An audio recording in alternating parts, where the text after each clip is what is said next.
A routine day in the park turns into a life-altering confrontation for Ethan Jamison, a black FBI agent wrongfully handcuffed by a racist police officer. What follows is a tense courtroom battle that not only challenges the officer's fate, but sparks a national conversation on racial profiling and police reform.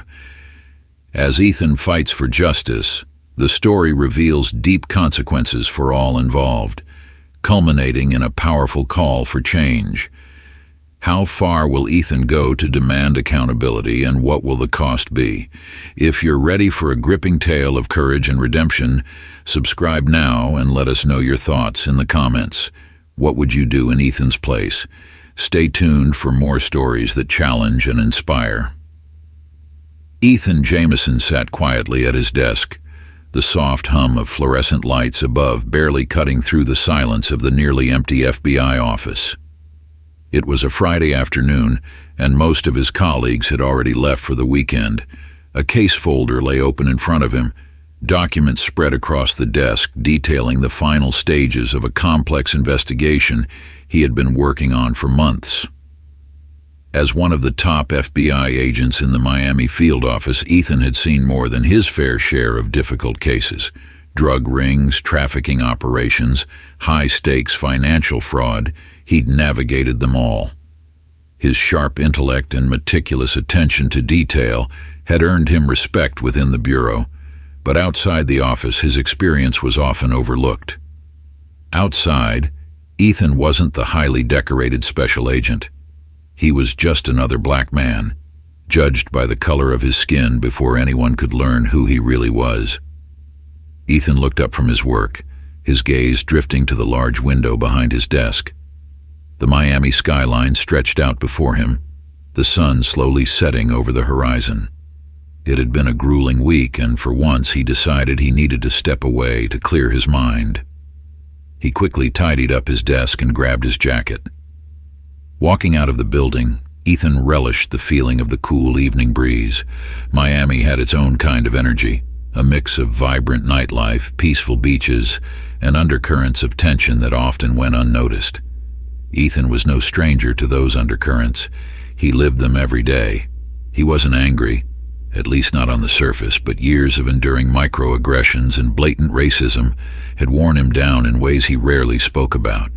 Tonight, he didn't want to think about it. He drove toward Coconut Grove, a historic neighborhood with lush parks and quiet streets. Peacock Park, in particular, was one of Ethan's favorite places to unwind. He often came here on weekends to sit under the old oak trees and watch the world go by. It was a place where he could feel peace, if only for a little while. Dressed in casual jeans, a gray t-shirt, and sneakers, Ethan felt more like himself than the man in a suit and tie who had just left the FBI office. He parked his car along the tree-lined street and made his way into the park. It was quiet, the sun casting a warm glow over the grassy fields. Families were scattered throughout, kids laughing, people walking their dogs, and couples lounging on picnic blankets. Ethan chose a bench under a large oak tree near the water. He sat down and let the cool breeze wash over him, the distant sound of the waves crashing against the shore, a welcome reprieve from the city's usual noise. He took a deep breath, feeling his muscles relaxed for the first time in days. This was his place, a sanctuary of sorts, where he could blend into the background and just be. But Ethan was not invisible. A police car pulled up to the entrance of the park, and Officer Daniel Miller stepped out. Miller was a veteran cop in his mid-40s, built like a linebacker, with a hard stare and an even harder set of principles. He believed in law and order, but had a skewed perception of how to enforce them. He had grown up in a family of police officers, each one drilling into him the idea that authority was absolute, and people who didn't look like him were often trouble. His experiences on the force had only cemented his biases, especially when it came to those who belonged in certain neighborhoods. Miller's gaze swept over the park, scanning the scene, his eyes landing on Ethan. A black man, sitting alone on a bench in one of Miami's wealthier areas. It was enough to trigger his suspicion. He had seen Ethan's type before, or so he thought. Miller's stomach churned with a sense of righteousness as he walked toward the bench. Evening. Miller's voice cut through the peaceful atmosphere, sharp and authoritative. Ethan turned his head, his calm demeanor not wavering. He knew that tone well, the kind of voice that didn't ask questions but made demands. "Evening, officer," Ethan replied, nodding slightly. "What are you doing here?" Miller asked, his hand resting on his belt. His posture was rigid, his expression unreadable, but there was an underlying edge in his voice that Ethan had heard too many times before.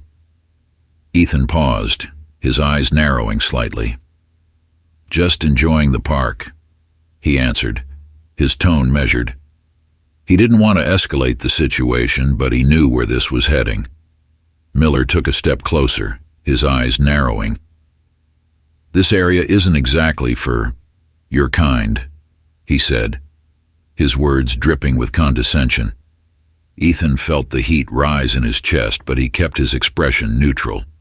Years of experience had taught him how to stay calm under pressure, even when his instincts screamed otherwise. "I'm not doing anything wrong, officer," Ethan said evenly.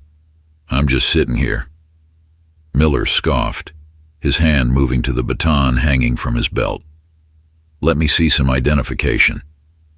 Ethan's jaw clenched. He had been through this before, countless times in fact, but it never got any easier. There was a part of him that wanted to stand up, show his badge, and put this cop in his place, but something held him back. Not yet, he thought. This isn't the time. "I don't think that's necessary," Ethan said carefully. "I'm just minding my own business."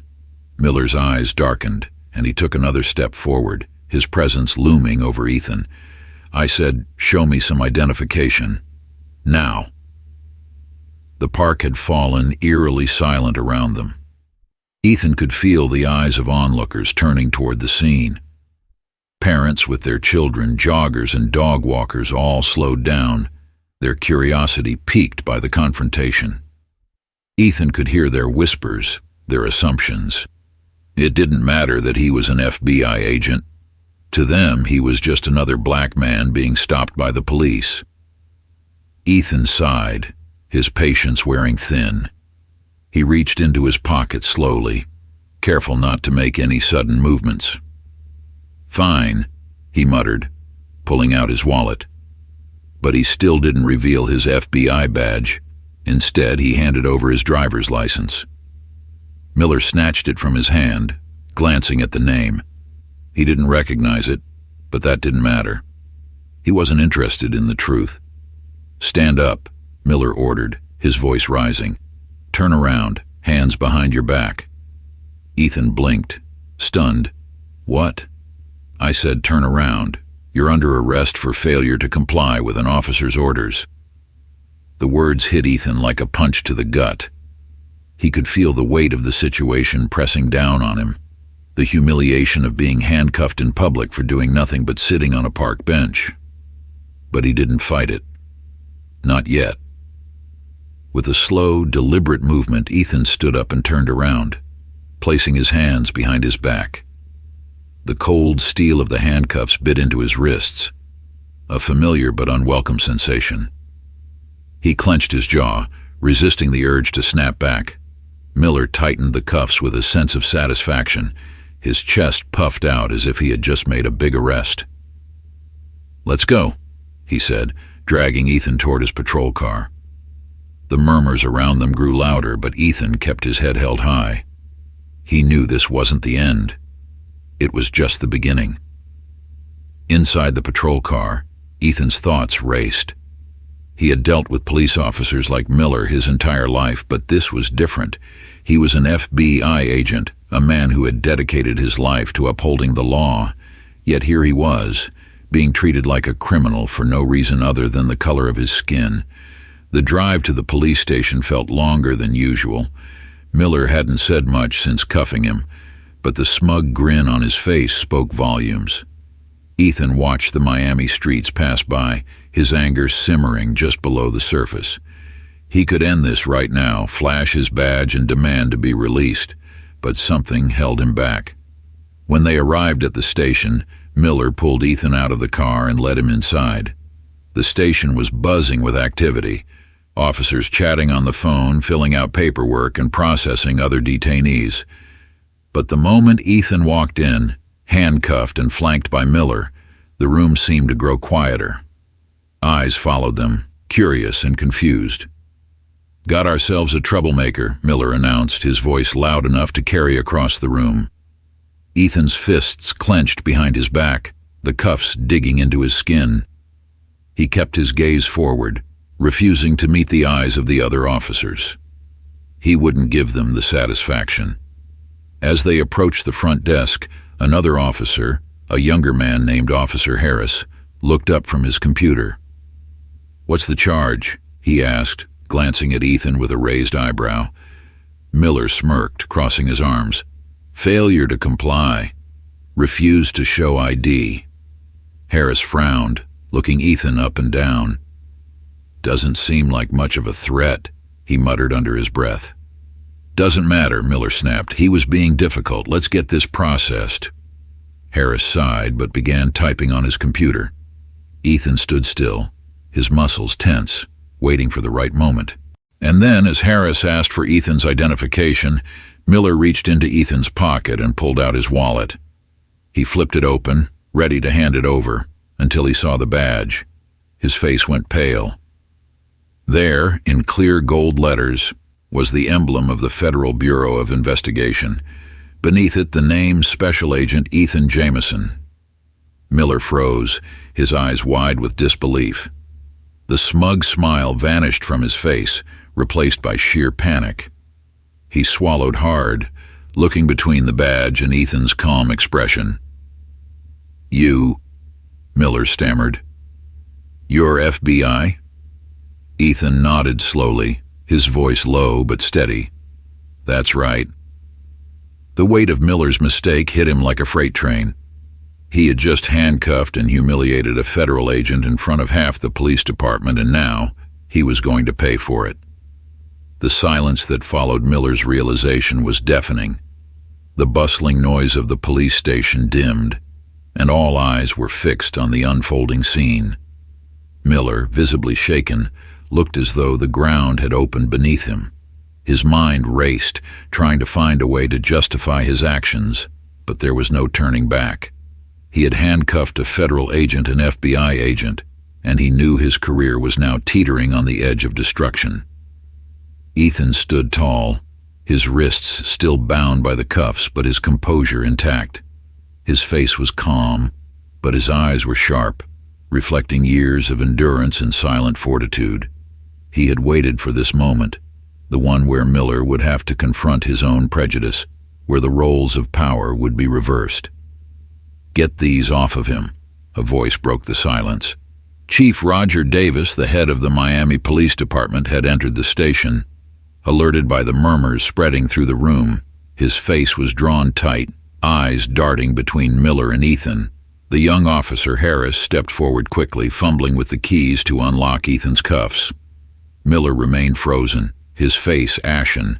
As the cuffs fell from Ethan's wrists, he rubbed them slightly, looking directly at Chief Davis, who was now standing a few feet away. "I'll assume that this was a misunderstanding," Ethan said, his voice calm but firm. "But I want to make one thing very clear. What just happened here won't be swept under the rug." Chief Davis nodded, but his eyes were already scanning the room, taking in the tension among his officers. He was a man of pragmatism, and he knew the severity of the situation. If this got out, and it certainly would, it could destroy the reputation of the entire department. "Officer Miller, we'll be having a conversation in my office immediately," Davis said, his voice tight, each word a clear indication of the trouble Miller was in. Miller swallowed hard, his bravado gone. He shot a glance at Ethan, but it was a look of desperation, not defiance. He could already feel his career slipping away. As Davis motioned for Miller to follow him, Ethan spoke again. "Chief Davis, I'll expect a formal apology from this department." and an investigation into Officer Miller's conduct. Davis paused, his eyes hardening slightly. "We'll address this, Agent Jameson. You have my word." But Ethan wasn't finished. "I'm sure you'll understand that this incident is more than just an internal matter. I'll be speaking with my superiors about this, and I expect the department to handle this situation with the transparency and seriousness it demands." The unspoken threat hung in the air. If this incident wasn't handled correctly, the consequences would go far beyond a mere reprimand. It could spark an investigation into the entire department.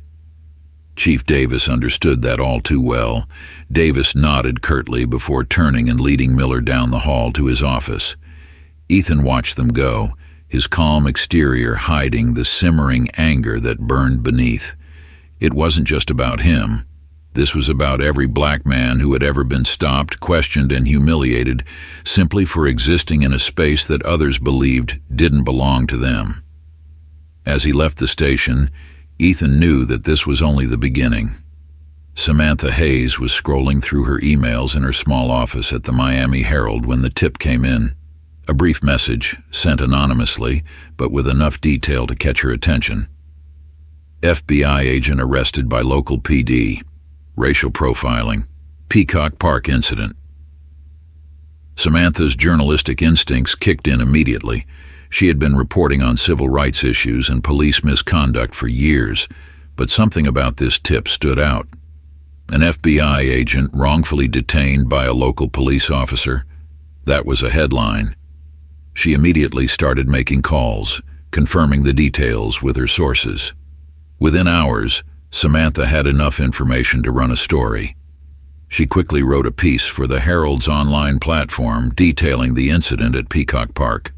Her angle was clear. This was an egregious case of racial profiling, and it was time the public knew about it. The headline read, "FBI agent handcuffed by Miami PD, a case of racial profiling." The article hit the internet like a lightning bolt. Within minutes, the story was being shared on social media, picked up by local news outlets, and discussed on forums across the city. Soon, it wasn't just a local story, it was national. Samantha's phone started ringing off the hook, with requests for interviews and more details pouring in from major networks. The public was outraged. How could this happen to a man who had dedicated his life to upholding the law? The fact that he was an FBI agent only made the story more potent. If someone in Ethan's position could be treated this way, what hope did others have?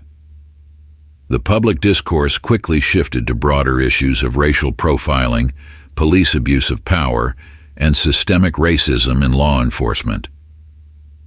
Social media campaigns sprang up almost overnight, with hashtags like #Justice for Ethan and #Reform Miami PD trending across platforms. The community's frustration with the police department's behavior reached a boiling point. Ethan watched from the sidelines as the media frenzy unfolded. He hadn't sought the attention, but now that the story was out there, he knew he had to use it to push for real change. He couldn't let this moment slip by. At the same time, Miller's life was spiraling out of control. The media attention painted him as the villain of the story, and his name was now plastered across headlines and social media feeds. People called for his resignation, and some even demanded that he be charged for misconduct. Miller's wife stopped answering his calls, and his children avoided him, ashamed of the man they had once looked up to. The pressure was building, both inside the police department and outside of it. Ethan, meanwhile, received a call from Marcus Taylor, his partner at the FBI. "Ethan, have you seen the news? This thing is blowing up," Marcus said, his voice tense. "I've seen it," Ethan replied. "It's bigger than I expected." "You okay with all this attention?" Marcus asked, concerned. Ethan paused for a moment. "It's not about me, Marcus. This is about something much bigger. I'm not going to let this die down. We have to push for real accountability, both for Officer Miller and for the system that enables this kind of behavior." Marcus was quiet for a moment before speaking again. "You're right. We've seen this too many times. But this is your fight now, Ethan. I've got your back, but you're the one leading the charge." Ethan nodded, even though Marcus couldn't see him. "I know, and I'm ready." In the days following the incident, Officer Miller found himself sitting alone in his apartment, the television blaring with news reports of the scandal. His phone had been buzzing non-stop, but most of the messages were from reporters seeking comment, or friends and family offering their own judgments. He had been placed on administrative leave, pending an internal investigation, and the reality of his situation was beginning to set in. The once proud officer, known among his colleagues for his tough, no-nonsense approach, was now the face of public disgrace. But Miller wasn't ready to admit fault, not yet. In his mind, he had done what was necessary to keep peace in his community. He believed he had followed protocol, and that Ethan's refusal to immediately identify himself had justified his actions. Sitting at his kitchen table, Miller downed a glass of whiskey, the burn doing little to numb the anxiety creeping through him. He replayed the incident in his mind, again and again, trying to convince himself that he had acted appropriately. But no matter how hard he tried, a sinking feeling began to settle in his chest. His wife, Susan, had taken the kids to her mother's house, needing space from the fallout. The strain on their marriage was obvious, but Miller had convinced himself it would blow over once the investigation cleared him. He was still clinging to the hope that this would somehow be resolved quietly. The phone rang, and Miller instinctively reached for it. It was Chief Davis. "Miller, we need to talk," Davis said, his voice sharp and to the point. "There's no easy way to say this, but the department is under immense pressure right now. We're being scrutinized by the public, the media, and the FBI, and they're all looking at you." Miller felt his stomach drop. "Chief, Davis cut him off. "You need to understand something.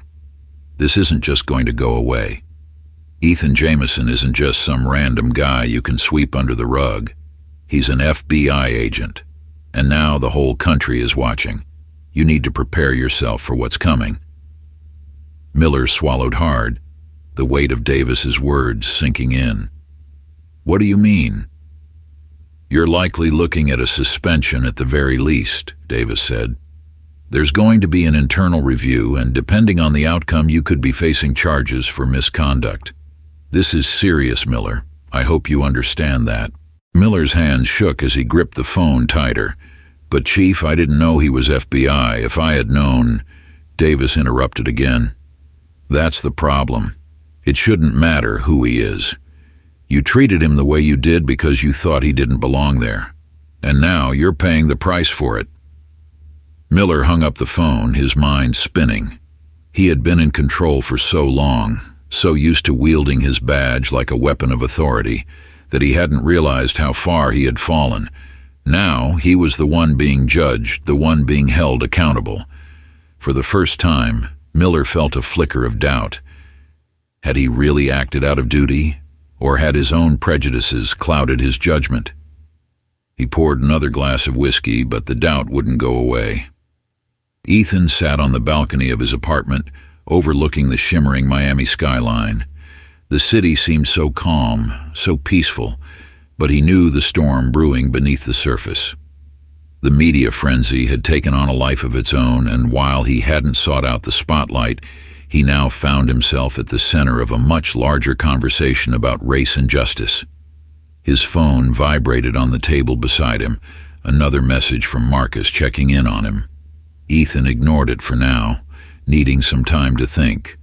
He wasn't sure how to feel about everything that was happening. On the one hand, he was relieved that Miller's actions were finally being scrutinized. But on the other hand, he hated the idea of being used as a symbol for something he had no control over. This wasn't just about his arrest. It was about a lifetime of being seen as something he wasn't. No matter how much he achieved, how hard he worked, people like Miller would always see him as a threat first and a person second. He sighed, running a hand through his hair. This was bigger than him, and he knew it. It wasn't just about getting justice for himself. It was about fighting for every person who had ever been treated the way he had. Marcus's voice echoed in his mind. "You're the one leading the charge." Ethan hadn't asked for this fight, but now that it was here, he wasn't going to back down. He had been quiet for too long, enduring the microaggressions, the sideways looks, the whispered judgments. But not anymore. He picked up his phone and texted Marcus back. "We're doing this. All the way." The morning of the protest was sweltering, the Miami sun already beating down on the city streets. Despite the oppressive heat, the crowd gathered outside the Miami Police Department was growing larger by the minute. Samantha Hayes stood near the front, her phone in hand as she live-streamed the event for her followers. Signs bobbed up and down in the crowd, slogans like "Justice for Ethan" and "End Racial Profiling" painted in bold letters. The protest had been organized quickly, but it struck a chord with the community. People from all walks of life had come together, black, white, Latino, young and old, all united in their demand for accountability and change. What had happened to Ethan was a tipping point. The people were tired of hearing stories of police misconduct, of racial profiling and abuse of power. This protest wasn't just about one man, it was about a system that had failed too many. Ethan watched from a distance, standing near the entrance to the police station. He hadn't planned on attending the protest at first, but after seeing the outpouring of support from the community, he knew he had to be there. He wasn't just an FBI agent anymore. He had become a symbol of resistance against injustice. Samantha spotted him from the crowd and waved him over. "Ethan, over here." He made his way through the crowd, people parting to let him through. As he approached Samantha, the chant of "Justice now" grew louder, the energy in the air palpable. "This is huge," Samantha said, her voice barely audible over the noise. "The media's all over it. We've got national coverage. Every network is talking about this." Ethan nodded, his gaze sweeping over the crowd. He could feel the weight of their expectations. This wasn't just about his personal fight anymore. This was bigger than him. A stage had been set up in front of the police station, and one of the protest organizers called for Ethan to take the microphone. He hesitated for a moment. Public speaking wasn't his strong suit, and he had never seen himself as an activist. But this was his moment. He had to seize it. Ethan stepped up to the mic, the crowd falling into a tense silence as they waited for him to speak. "Thank you," he began, his voice steady despite the nerves fluttering in his chest. "Thank you for being here today. This fight we're in, it's not just about me. It's about all of us. It's about every person who's ever been judged, not for who they are, but for the color of their skin. It's about standing up to a system that's been broken for far too long." The crowd cheered, their applause echoing across the square. Ethan paused, letting the words sink in. "What happened to me was wrong," he continued, his voice rising with emotion. "But what's worse is that it keeps happening, again and again, and it'll keep happening unless we do something, unless we demand change." A chant started from somewhere in the crowd. "Change now! Change now!" It spread like wildfire, the entire protest taking up the call. Ethan felt his pulse quicken, the energy feeding his own determination. "I'm not just here for me," Ethan said, his voice carrying over the chants.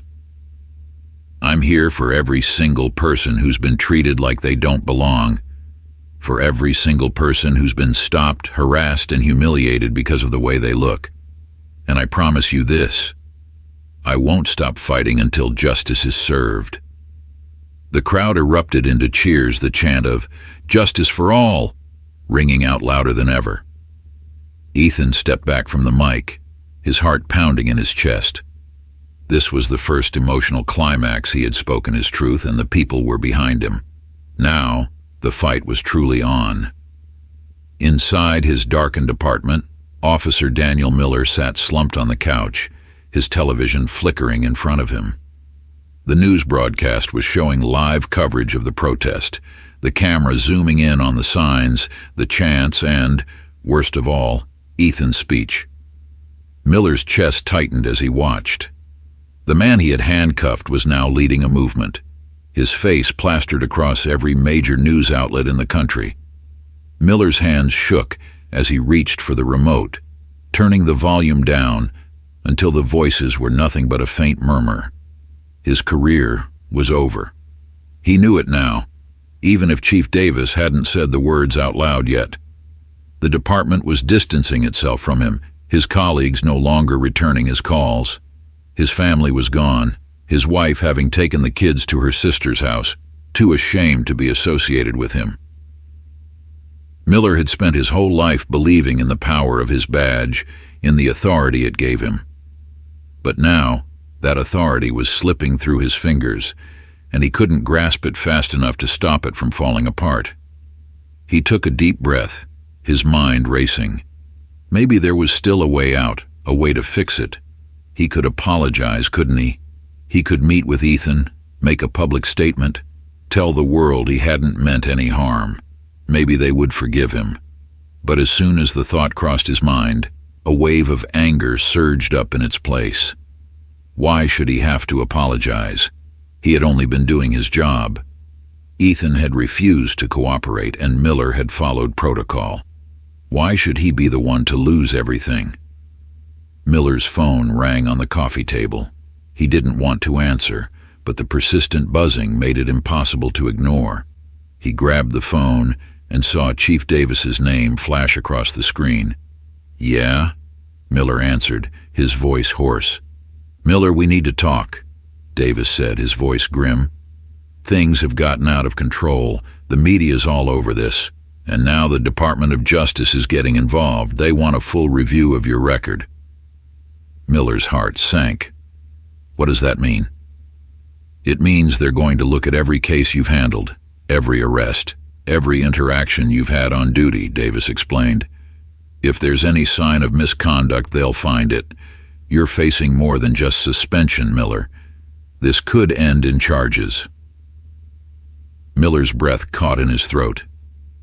Charges. He hadn't considered that. The idea of losing his job had been terrifying enough, but facing criminal charges, that was something else entirely. Chief, I didn't mean for this to happen," Miller stammered. "I didn't know he was FBI." "That's the problem," Davis replied coldly. "It shouldn't have mattered who he was. You treated him like a criminal because of his race, and now the whole world knows it. There's no coming back from this." Miller's grip on the phone tightened. He wanted to scream, to lash out, to tell Davis that he was wrong, but deep down, he knew there was no fighting it. His life was unraveling, and there was nothing he could do to stop it. Davis's voice softened slightly. "Listen, I'm going to have to suspend you officially, pending the outcome of the investigation. I suggest you get a lawyer." Miller nodded numbly, though Davis couldn't see it. "Yeah, okay." The line went dead, and Miller dropped the phone onto the couch beside him. His mind was spinning, his thoughts a tangled mess of fear and anger. How had everything gone so wrong? As he sat there alone in the darkness, Miller realized that this was it. He had lost everything, and there was no one to blame but himself. The courtroom was packed.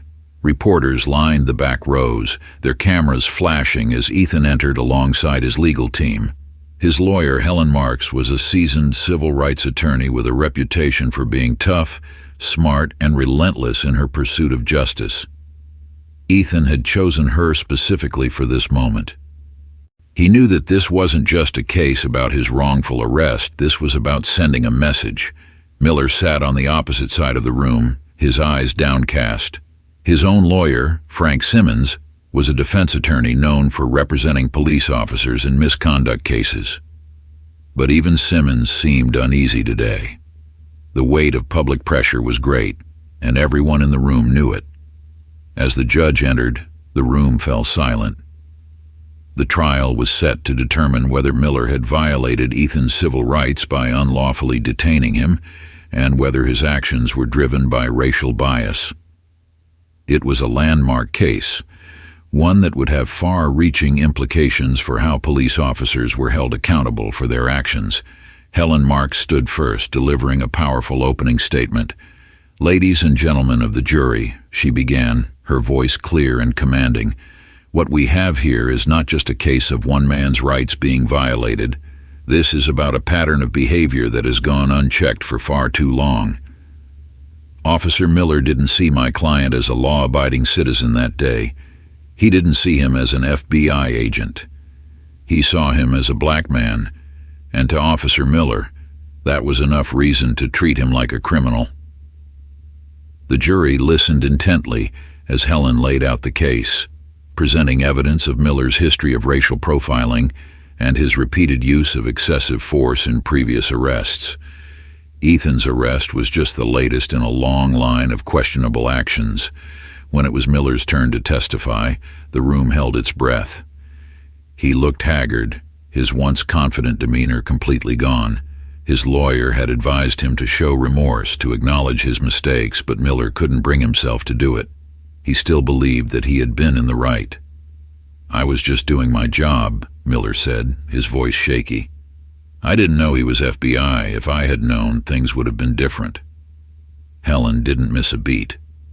"But why should it matter that he was an FBI agent? Would you have treated him differently if he were just an ordinary citizen?" Miller hesitated, his face pale. "I don't know." "That's the problem, Officer Miller," Helen said, her voice cold. "You didn't know, and you didn't care." The trial continued for several days, with both sides presenting their arguments. But the evidence was clear. Miller had acted out of racial bias, and his actions had violated Ethan's rights. The jury deliberated for only a few hours before returning with their verdict. Guilty. The word echoed through the courtroom, a resounding declaration of justice. Ethan felt a wave of relief wash over him, though he knew that this was only the beginning. There was still so much work to be done. Outside the courthouse, a crowd had gathered, waiting anxiously for the verdict. When word finally spread that Miller had been found guilty, a cheer went up from the crowd. People hugged each other, their faces alight with hope and relief. This was a victory not just for Ethan, but for everyone who had ever been wronged by a system that had allowed officers like Miller to operate with impunity. Samantha Hayes stood near the front, her camera crew capturing the moment. She had been following the case closely, and now she was preparing to write the biggest story of her career. This was a watershed moment, and she knew it. Ethan stepped out of the courthouse, flanked by his legal team and Marcus, who had come to support him. The crowd erupted into applause as they saw him chanting his name. "Ethan, Ethan, Ethan!" He raised a hand acknowledging the crowd, but his face was somber. This was a victory, yes, but it didn't erase the pain he had endured. It didn't change the fact that the system was still broken. This was just one battle in a much larger war. Samantha pushed her way through the crowd, her microphone in hand. "Ethan, how do you feel now that the verdict is in?" Ethan paused, thinking carefully before answering. "This is a step in the right direction," he said, his voice measured. "But it's only a step. There's still a long way to go before we see real, systemic change. What happened to me shouldn't happen to anyone else, and I'm going to keep fighting to make sure it doesn't." Samantha nodded, her face serious. "What's next for you?" Ethan smiled slightly. "What's next? We keep pushing. We keep holding people accountable. This isn't over." As he walked away from the courthouse, Ethan knew that his life would never be the same. He had become a symbol of something greater, a movement for justice and equality. and though the fight ahead would be long and difficult, he was ready for it. The aftermath of the courtroom verdict hit Miami like a tidal wave. Headlines from major news outlets across the country declared the story. Officer convicted in racial profiling case against FBI agent. The city was divided. Many celebrated the conviction as a long overdue reckoning with racial injustice in law enforcement, while others protested, claiming Miller had been unfairly vilified. Ethan Jamison, however, remained composed. The night after the verdict, he sat quietly in his apartment, reading through the hundreds of messages he had received. Friends, colleagues, and even strangers reached out, congratulating him on his perseverance and courage. But mixed in with the praise were messages of hate, angry accusations from people who believed Ethan had used his FBI status to ruin a good cop's life. Ethan placed his phone down on the table, exhaling slowly. Even after winning the case, the emotional toll remained. He thought about the people who didn't have the resources or the platform he did, those who had suffered at the hands of officers like Miller, but didn't have the chance to tell their stories. A knock at the door broke his thoughts. It was Marcus Taylor, his partner at the FBI, standing in the hallway with a tired smile on his face. "Thought you could use some company," Marcus said, stepping inside with a six-pack of beer. Ethan chuckled, grateful for the distraction. They sat together in the living room, the sounds of the city buzzing faintly outside the window.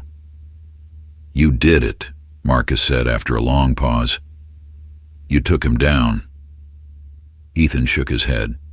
"I didn't take him down. The system did. The jury, the evidence. It wasn't just me." Marcus nodded, but he could see the weight still hanging over Ethan. "You know, this case wasn't just about Miller. You've exposed something much bigger." Ethan leaned back on the couch, his gaze fixed on the city lights. "I'm not done yet, Marcus. This was just one officer. There are too many like him. Too many. And I'm not going to stop until we see real change." "You're serious about this, aren't you?" Marcus asked, his tone softening. Ethan nodded. "I've been quiet for too long. I can't be quiet anymore." Officer Daniel Miller sat in the small, dimly lit interrogation room of the Miami Police Department, his hands shaking as he stared at the papers in front of him. His lawyer, Frank Simmons, sat beside him, grim-faced, while across the table, representatives from the Department of Justice and the Miami PD Internal Affairs Division prepared for what would be the final stage of Miller's unraveling. The verdict in Ethan Jamison's case had been the beginning of Miller's downfall, but now the full-scale investigation into his history as a police officer was underway. Every arrest he had made, every report he had filed, everything was being scrutinized for evidence of misconduct and racial bias. The DOJ was determined to make an example out of him, and Miller knew it. His career was over, his family was gone, and his name was now synonymous with disgrace. The man who had once walked with his head held high, confident in his authority, now sat hunched over, his mind clouded with fear and regret. One of the investigators, Agent Laura Marshall, spoke first, her voice cold and professional. "Officer Miller, our investigation into your conduct has revealed a pattern of behavior consistent with racial profiling and abuse of power. We have multiple witnesses who have come forward to testify against you, as well as evidence from your arrest records that show a clear bias in your enforcement of the law." Miller's hands clenched into fists on the table. I was just doing my job," he muttered, his voice barely audible. Marshall didn't flinch. "Your job was to serve and protect all citizens, Officer Miller. Regardless of their race or background, you failed to uphold that duty. The Miami Police Department has recommended your termination, and the DOJ is considering charges of civil rights violations. Do you have anything to say in your defense?" Miller looked up, his eyes bloodshot and hollow. He knew there was nothing he could say. He had been caught, exposed for who he truly was.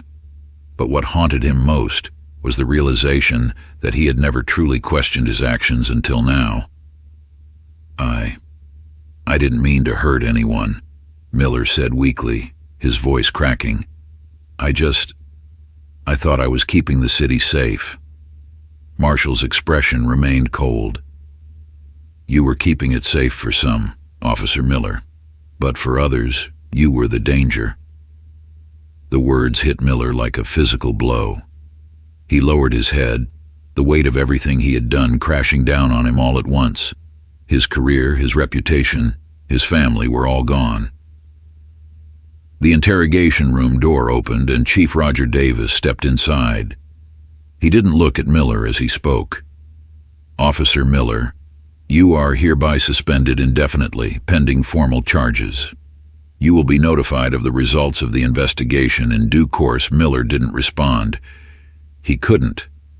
The room felt like it was closing in on him, the walls pressing in until there was no air left to breathe.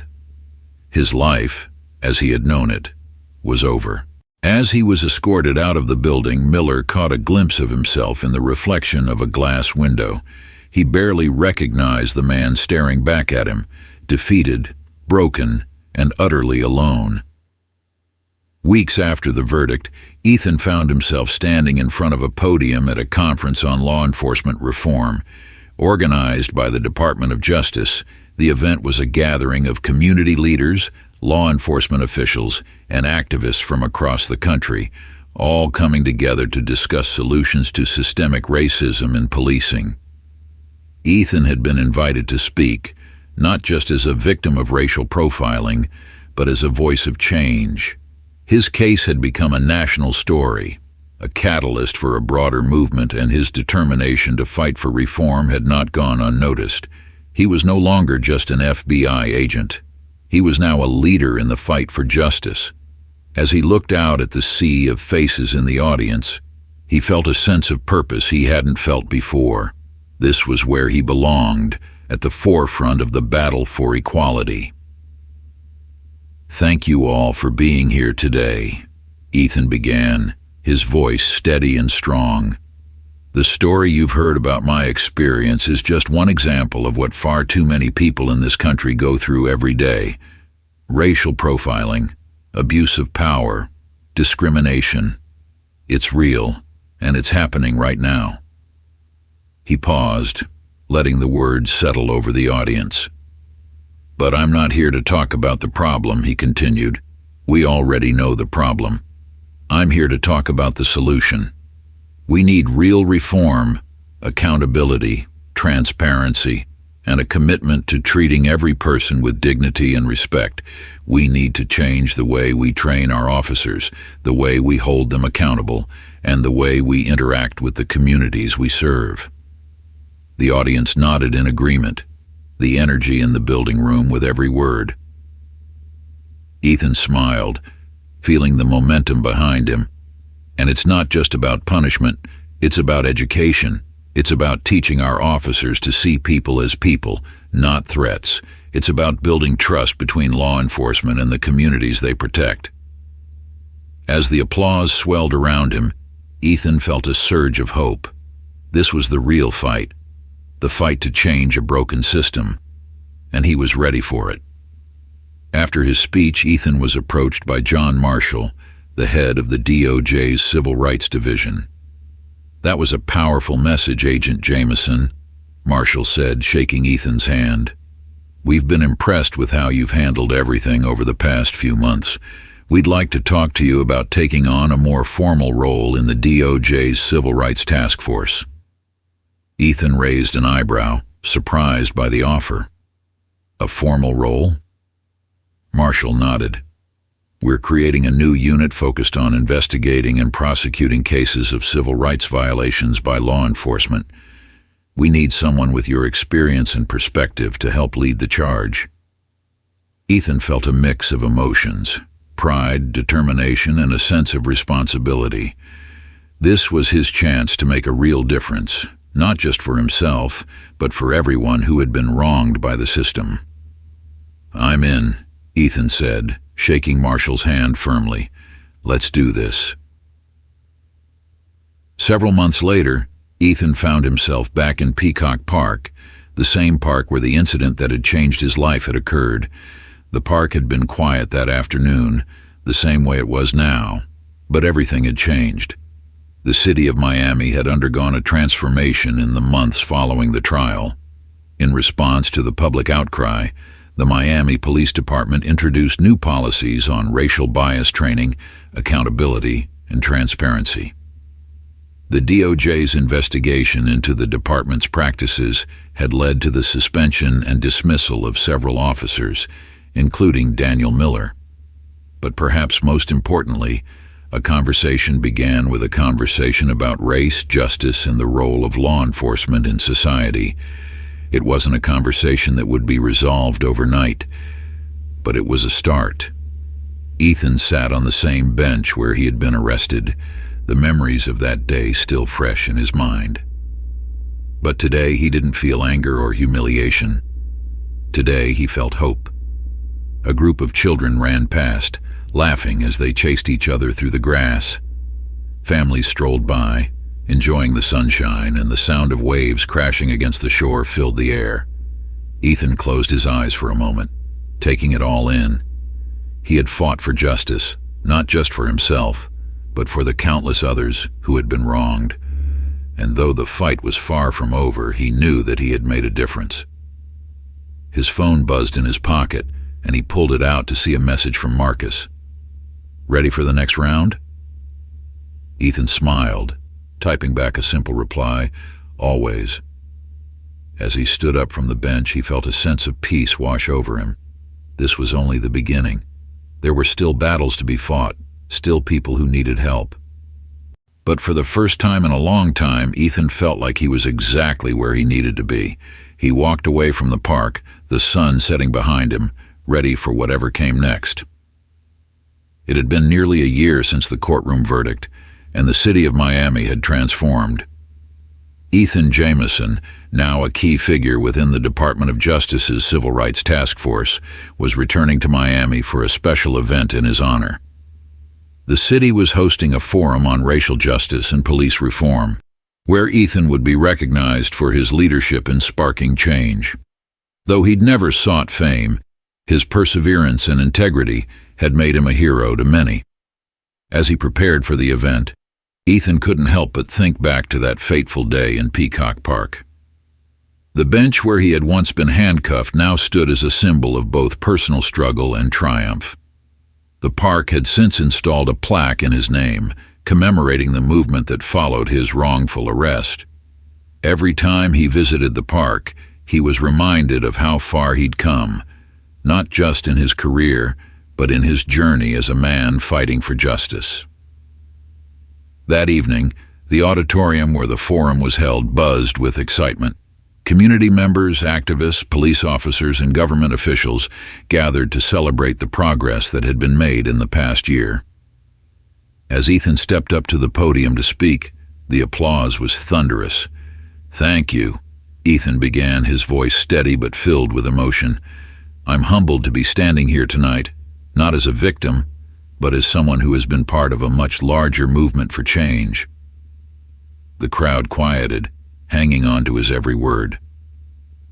What happened to me and what has happened to so many others is not just an individual problem, it's a systemic one. But it's a system that we can change if we have the will. We've already seen the beginnings of that change here in Miami, but the work is far from over. He paused, scanning the room. The faces looking back at him were a mixture of hope, determination, and respect. This was no longer just his fight, it was theirs too. Accountability matters, Ethan continued. Justice matters, and most importantly, the trust between our communities and the police who serve them matters.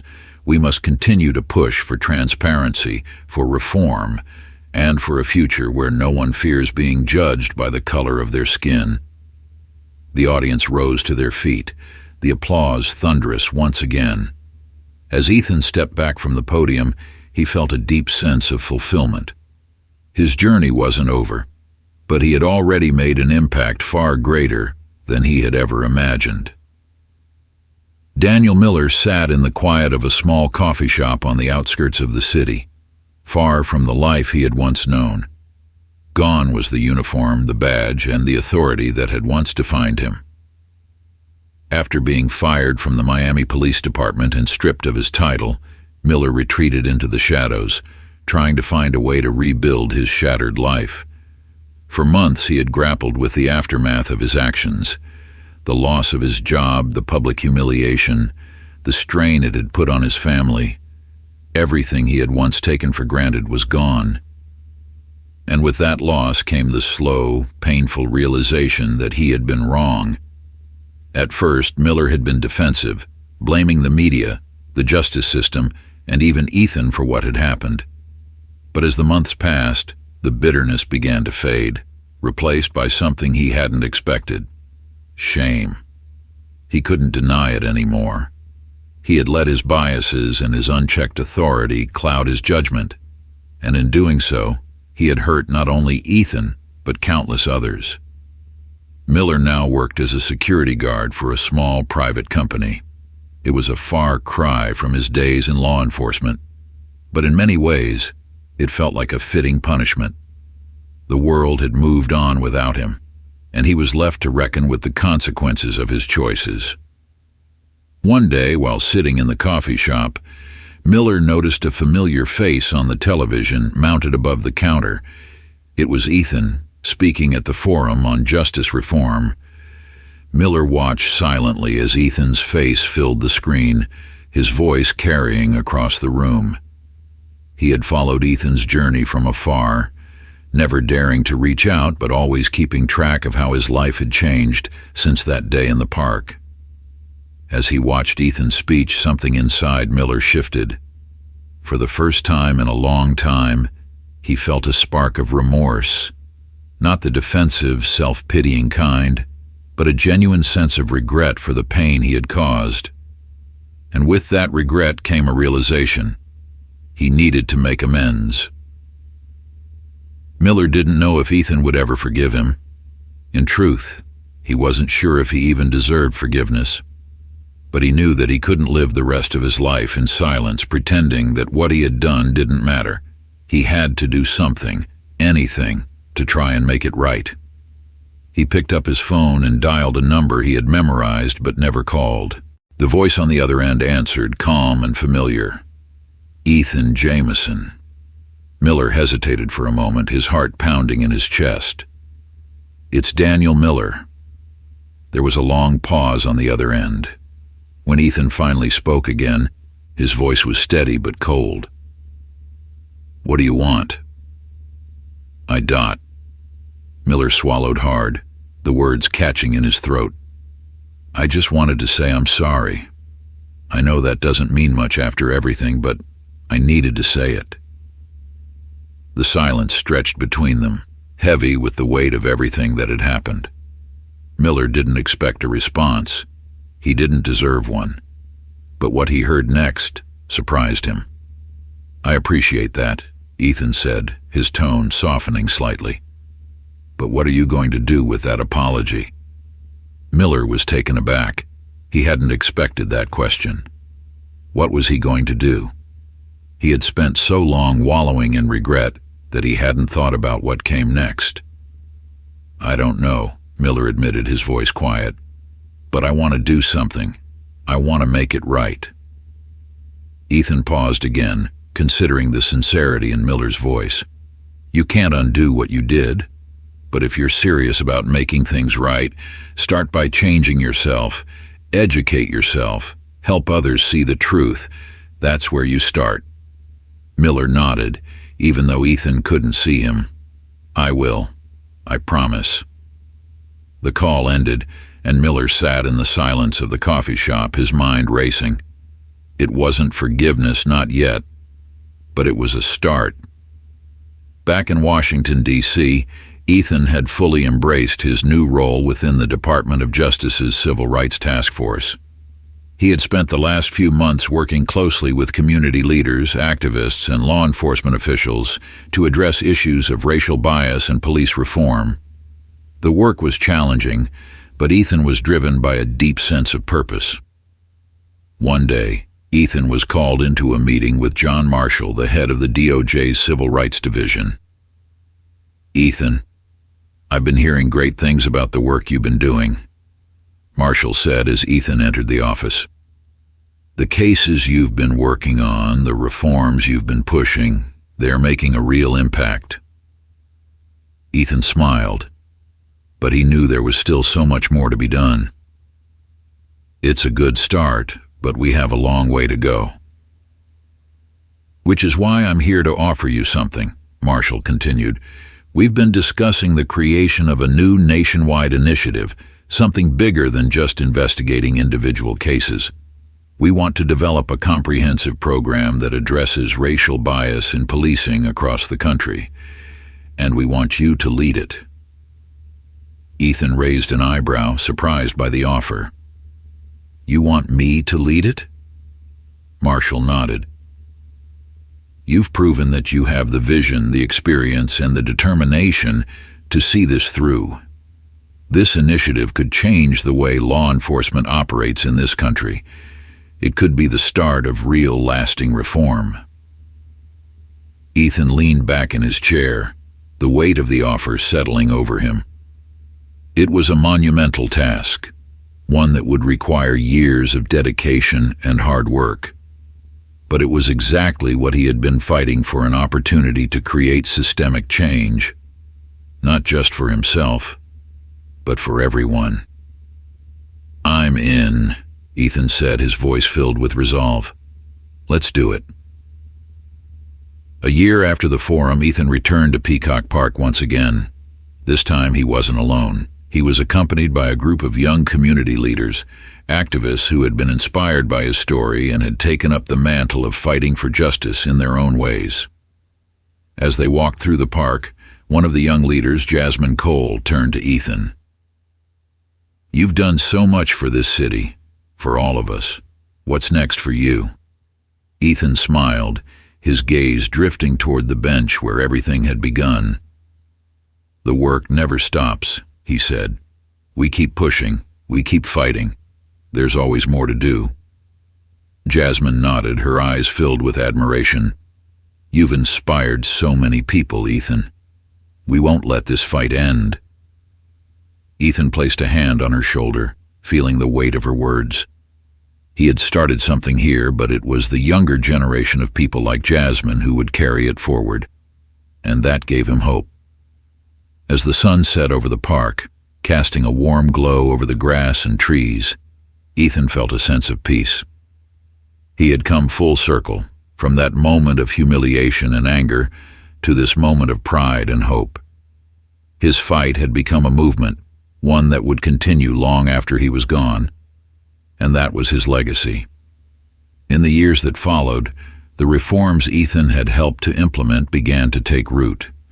Police departments across the country adopted new training programs focused on de-escalation and racial sensitivity.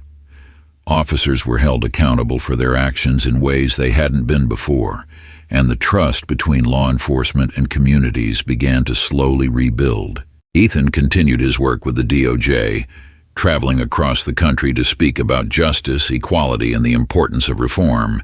His name became synonymous with change, and his story inspired countless others to stand up for what was right. But through it all, Ethan never lost sight of where he came from. He returned to Peacock Park every year, sitting quietly on the bench where his journey had begun, reflecting on the past and looking toward the future. Because no matter how far he went, no matter how much he accomplished, he knew that the fight for justice was never truly over. But he was always ready for it. Always. As this powerful story of struggle, justice, and hope comes to a close, we invite you to reflect on the importance of standing up for what's right.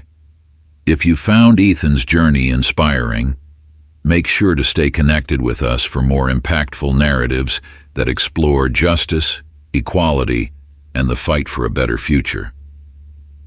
Don't miss out. Subscribe to our channel for more stories that move, challenge, and inspire. Let's continue the conversation and the fight for justice together.